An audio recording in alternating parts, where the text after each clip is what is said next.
ഭയങ്കര ഫാനാണ് കേട്ടോ. Thank you. എന്ന് വെച്ചാല് ഇത് ഞാൻ പറയാന്ന് വെച്ചാൽ നമ്മള് പലപ്പോഴും അങ്ങോട്ടും ഇങ്ങോട്ടും ചുമ്മാ പറയുമ്പോ പോലും ഈ ക്ലിക്കോ പ്ലിക്കോ സൗണ്ട്സ് ഉള്ള സത്യയും നിങ്ങളുടെ ഗ്രൂപ്പ് സോങ്ങും നാടോടിക്കാറ്റ് നമ്മുടെ മിഥിലാജ് തന്നെ ഡയറക്ട് ചെയ്ത നാടോടിക്കാറ്റിലാണ് ആ ഒരു പോർഷൻ ഉണ്ടായിരുന്നു അല്ലേ? അതെ അതെ. അതിലേക്ക് അത് ആദ്യം ഒന്ന് കേട്ടതിന് ശേഷം ബാക്കിയുള്ളതിലോട്ട് പോവാം. തീർച്ചയായിട്ടും ആ പാട്ട് സ്വരസുതരാജിത നിലകളെ വിക്രീളിത ശോഷിത സുമിത അഷ്ടസ്ത്രിതാ പ്രിതന്തം ദിഷ്ടത മാത്രയേ നിർമ്മല സ്നേഹത്തിൽ യദുകുല കാമ്പോചി ക്ലിഞ്ഞോ പ്ലിഞ്ഞോ സൗണ്ട്സ് ഉള്ള തത്തേ തത്തമ്മേ തത്തക്കുട്ടി. അതുപോലെ തന്നെ നമ്മള് അച്ഛൻ എന്താണ് ജോലി? അച്ഛൻ ഷിപ്പിൽ വർക്ക് ചെയ്യുന്നു. ഷിപ്പിൽ വർക്ക് ചെയ്യുന്നു. ഷിപ്പിൽ എന്തായിട്ട് ചെയ്യുന്നു? ഷിപ്പിൽ അച്ഛൻ കടലിൽ പോയിട്ട് വടിവെച്ച് പാണം വെള്ളത്തിൽ പിടിച്ച് കൊങ്ങ വെട്ടിച്ച് വെയിലെത്തിട്ടുണ്ടെങ്കിൽ ചെട്ടിയാത്ത് മാർക്കറ്റിൽ കൊടുക്കുമ്പോൾ അച്ഛന് കിട്ടും 350 രൂപ. ചേട്ടൻ എന്താ പണി? ചേട്ടൻ ഗൾഫിലാ. ഗൾഫിൽ എന്ത് ചെയ്യുന്നു? ഗൾഫിൽ അവിടെ അറബിയുടെ കൂടെ വർക്ക് ചെയ്യുന്നു. അവിടെ എന്തായിട്ട് അറബിയുടെ കൂടെ എന്തായിട്ട്? അറബിയുടെ കൂടെ അവിടെ കടലിൽ പോയിട്ട് വടിവെച്ച് പാണം വെള്ളത്തിൽ പിടിച്ച് കൊങ്ങ വെട്ടിച്ച് മണലാരണ്യത്തിലിട്ടുണക്കി ദുബായ് മാർക്കറ്റിൽ കൊണ്ടുപോയി ചേട്ടന് കിട്ടും 350 ദിർഹം. ഇത് അത്രയും തവണ കണ്ടിട്ടുള്ള ഈ ഡയലോഗ് എല്ലാം കാണാൻ പാടാണ്. അതെ അതെ. ഇതുപോലെ തന്നെ മറ്റേ ഗ്രൂപ്പ് സോങ് ഉണ്ടല്ലോ തുഞ്ചന്റെ, ഞാൻ തന്നെ എഴുതിയ അത് സുധീരേട്ടനല്ലേ എഴുതിയ? അതൊന്ന് കേൾക്കാവോ? കേരള നാടിൻ്റെ ത്യാഗോജ്വലങ്ങളിൽ തൊടുകുറി അണിയിച്ച ഭാരതമേ, കേരള നാടിൻ്റെ ത്യാഗോജ്വലങ്ങളിൽ തൊടുകുറി അണിയിച്ച ഭാരതമേ, തുഞ്ചന്റെ തത്തേ തത്തേടെ തുഞ്ച, തുഞ്ചന്റെ തത്തേ തത്തേടെ തുഞ്ച, ഒന്നു കൊത്തു തുഞ്ചത്തൊന്നു കൊത്തു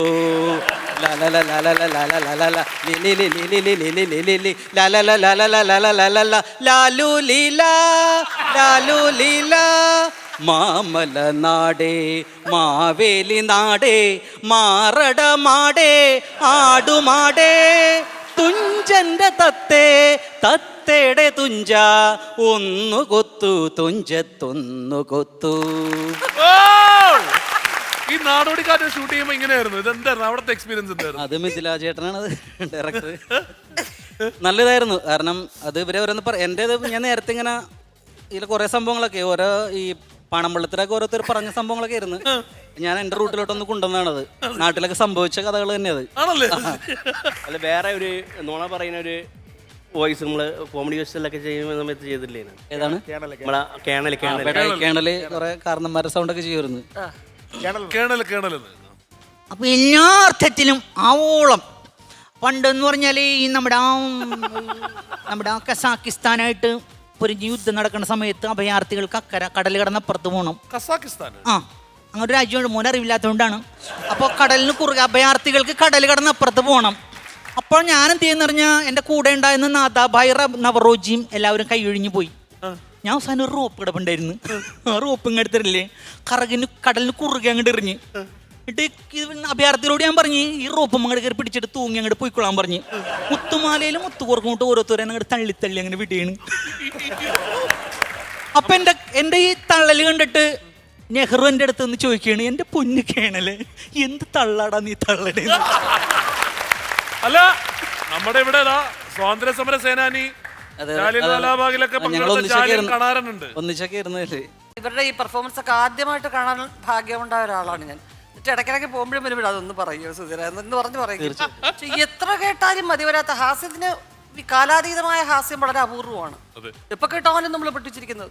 ഇപ്പോഴും 2 ദിവസത്തിന് മുമ്പ് ഞാൻ ഫോണിൽ ചേട്ടൻ കാണിച്ചു, ശിവചേട്ടൻ കാണിച്ചു. ഞാൻ ഒറ്റയ്ക്കൊരു മുറിയിലിരുന്ന് ചിരിക്കുന്ന ആലോചിച്ച് നോക്കിയാൽ ഞാൻ മാത്രം ചിരിച്ച് എനിക്കാണെങ്കിൽ കണ്ണിൽ കൂടെ വെള്ളം നിറഞ്ഞു വരും. ഒട്ടും മടുപ്പുണ്ടായിട്ടില്ല സുധീർ. അത് പോളിഷ് ചെയ്ത് വരികയാണ്. ഇതിനകത്തുനിന്ന് പുതിയ പുതിയ സംഗതികൾ ഉത്പാദിപ്പിക്കണേ കേട്ടോ. നമുക്കൊരു പരീക്ഷണം നടത്തി നോക്കിയാലോ? ജാലിയൻ കണാരനും ഈ കേണലും കൂടി ഒന്ന് സംസാരിച്ചു ഒരു കോൺവെർസേഷൻ. ഇതിപ്പോ എന്റെ ഉമ്മാന്റെ പേരിന്റെ സ്പെഷ്യലാണ് അല്ലേ? അതെ, ഉമ്മാന്റെ പേര് പടത്തിനെ കുറിച്ച് ജാലിയൻ കണാരൻ പറയട്ടെ. ആ പടം എടുക്കാൻ ഉണ്ടായ സാധ്യതകൾ കണാരൻ വഴിയാണോ? അതിനകത്ത് ഞാനാണ് അതിന്റെ മൊത്തം സ്ക്രിപ്റ്റും കാര്യങ്ങളൊക്കെ ഞാനാ ചെയ്തത്. പിന്നെ പ്രൊഡ്യൂസ് ചെയ്തതോ? പ്രൊഡ്യൂസും ഞാൻ തന്നെയാണ്. അത്രയ്ക്ക് പൈസയൊക്കെ ഉണ്ടോ? അതുകൊണ്ട് പിന്നെ ഡയറക്ടർക്ക് ഒരുവിധ സംഗതി മുഴുവൻ ഞാനാ പറഞ്ഞു കൊടുത്തത്. ഇരിക്കാനറിയില്ല കംപ്ലീറ്റ്. ഇവനാണെങ്കിൽ തെറ്റിച്ച് ഈ ടോവിനോ പിന്നെ രാത്രി വലിയ സംശയങ്ങൾ ഞാൻ പറഞ്ഞു കൊടുക്കും.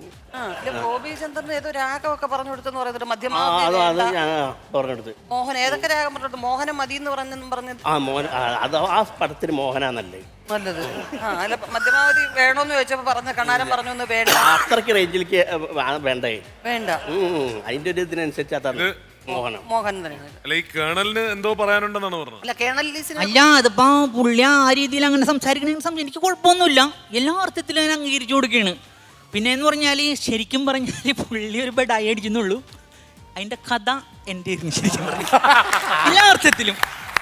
പിന്നെ അങ്ങനെ ഒരു സംവിധാനത്തിൽ പുള്ളി ചെയ്തോട്ടെ എന്നുള്ള രീതിയിൽ ആവോളം വിട്ടുകൊടുത്തു. എല്ലാ അർത്ഥത്തിലും ആവോളം അത് ചെയ്തു കൊടുക്കുകയാണ് ചെയ്തത്. വിട്ടുകൊടുത്ത വെടിവെപ്പും കാര്യങ്ങളൊക്കെ ഉണ്ടായിട്ട് കേണൽ അപകടമില്ലാതെ രക്ഷപ്പെട്ടെങ്കിൽ പോകുന്നല്ലോ. അതെങ്ങനെയാണ് ഇത്രയും വെടിവയ്പ്പിന്റെ ഇടയിൽ കേണൽ എങ്ങനെയാണ് രക്ഷപ്പെട്ടത്? ശരിക്കും ഒരു ദിവസം എന്നാ അമിതാഭ് ബച്ചൻ വിളിച്ചേക്കാണ് രാവിലെ തന്നെ. കേരളം എത്രയും പെട്ടെന്ന് ഇവിടെ എത്തണം.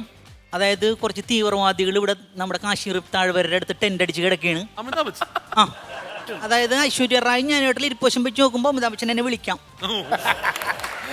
അങ്ങനെ വിളിച്ച സ്ഥിതിക്ക് ഞാനവിടെ ചെല്ലണമല്ലോ. ഞാനവിടെ ചെന്ന് കഴിഞ്ഞപ്പോൾ 5-8 തീവ്രവാദികൾ ഇങ്ങനെ ടെൻറ്റിൽ കിടക്കുകയാണ്. അപ്പോൾ എൻ്റെ കയ്യിലൊരു തോക്കുണ്ട്, അതിലൊരു ഉണ്ടയുണ്ട്. അവർ 5-8 പേരുണ്ട്. ഞാൻ പറഞ്ഞു അവർ എന്തൊക്കെ ചെയ്ത് വിളിച്ചിട്ട് ഇവർ ഇറങ്ങി വന്നില്ലട്ടാ ടെൻറ്റി കിടക്കണേ. ഞാൻ അവിടെ നിന്നിട്ട് ഒരു അച്ഛൻ്റെ അമ്മയുടെ സൗണ്ട് അനുകരിച്ചാണ്ട് വിളിച്ച്, കുഞ്ഞുമക്കളെ അച്ഛനും അമ്മയാണ് വിളിക്കണത്, ഇങ്ങോട്ട് പുറത്തേക്ക് വാട വരി വരിയായിട്ടെന്ന് പറഞ്ഞു. ഇവരച്ഛനും അമ്മയിൽ വരാണ്ടിരിക്കാൻ പറ്റുമോ? വരി വരിയായിട്ട് ഇങ്ങോട്ട് വരെയാണ്. വന്നപ്പോൾ ഞാൻ ഒരു ഓലക്കീറിൻ്റെ ഇടയിൽ കൂടി തോക്കാണ്ട് വെച്ചിട്ട് ഒറ്റ കിൽത്തങ്ങടിയിലത്തെ ഇതിനാ ഉണ്ടങ്ങടി ചെന്നിട്ടുണ്ടല്ലോ. 8 പേരെ തുളച്ചിട്ട് 9ാമതിന് ഒരാളുണ്ടാന്നുണ്ട നോക്കി നിൽക്കിയിട്ട് ആ സമയത്ത് ഉണ്ട ചമ്മിപ്പോയി. അവിടെ നിന്ന് ആ ഉണ്ട ചമ്മൽ സഹിച്ചിട്ടുണ്ട്. അവിടെ നിന്ന് അങ്ങോട്ട് പാഞ്ഞിട്ട് പിന്നെ നമ്മുടെ ആ കോടനാട് വനത്തിൽ ഒളിച്ചിരുന്ന മറ്റേ നമ്മുടെ ആ വീരപ്പനല്ലേ, വീരപ്പനെ കൊന്നിട്ട് അവിടെ തന്നെ ഉണ്ട സമാധി എന്നാണ് പിൽക്കാലത്ത് എനിക്ക് അറിയാൻ കഴിഞ്ഞു.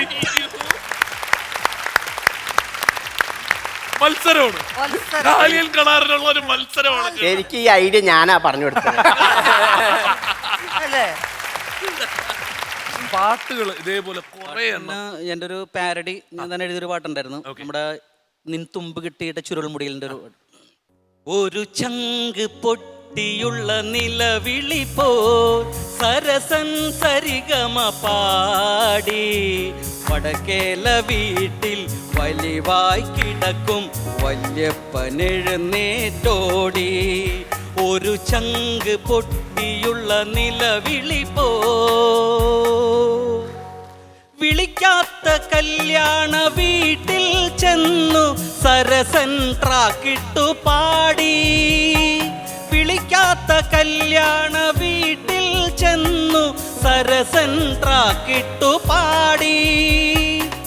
കലവറ കാക്കും പറപൊരിക്കാരൻ മുരളി അലറി വിളിച്ചു സരസാമകനെ സംഗതി പോരാ ടെമ്പോ പോ. ഒരു ചങ്ക് പൊട്ടിയുള്ള നിലവിളി പോ സരസൻ സരിഗമ പാടി വടക്കേല വീട്ടിൽ വലിവായി കിടക്കും വല്യപ്പനെഴുന്നേറ്റോടി. ഒരു ചങ്ക് പൊട്ടിയുള്ള നിലവിളി പോ.